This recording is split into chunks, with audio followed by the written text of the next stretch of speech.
The night na nag-hold si JB ng something dun sa place nila celebration because it was holiday. So they asked you group with JC for a drink. And yun nga, I did a mix for you because it's my job after all. So I did it for you.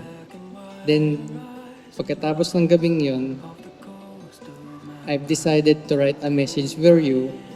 Kaso, sinin mo lang din naman ako. Sinners po siya.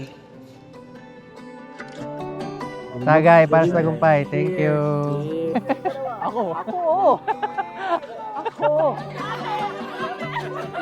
Ladies, let's make a toast for Wendy, her successful wedding and marriage and a new kapatid.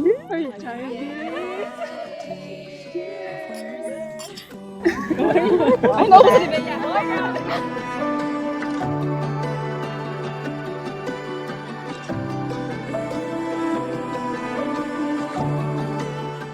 Dada, the first time we met, little did I know that your bike was going to be the bridge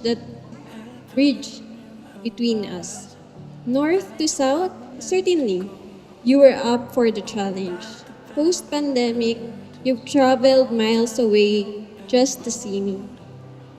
Showed me roads I've never seen or appreciated before. Everything went by fast. And yet, it felt like we've known each other lifetimes before.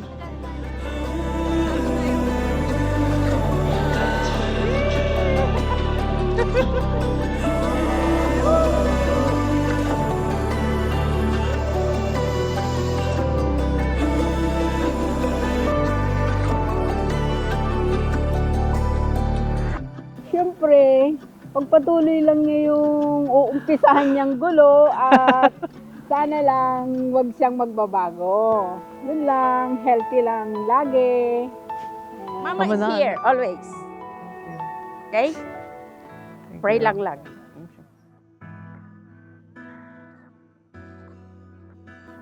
Siyempre, yung feeling sa akin, first time.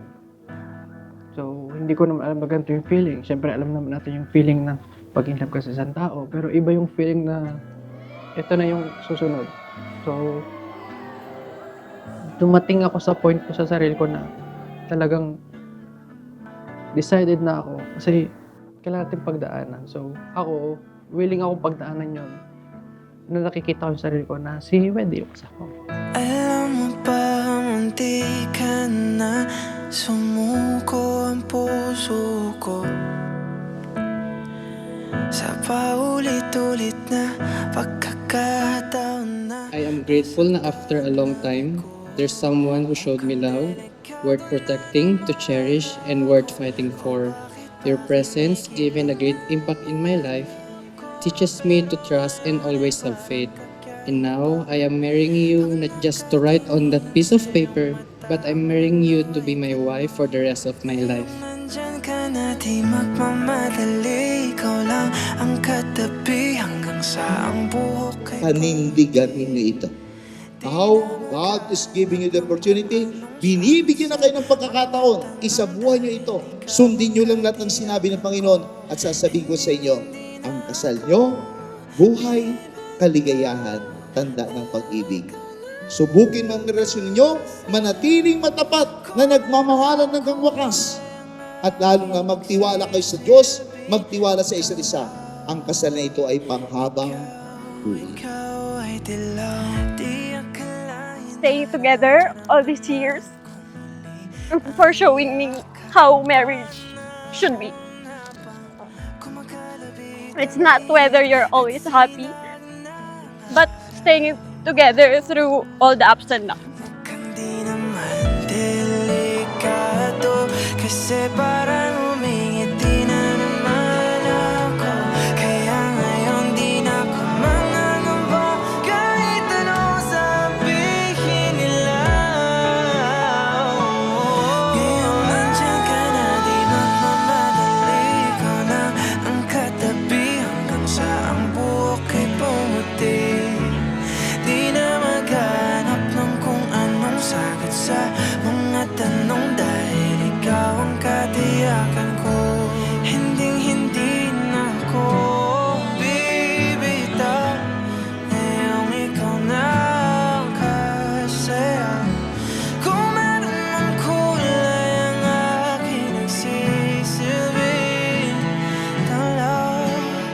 ikaw ay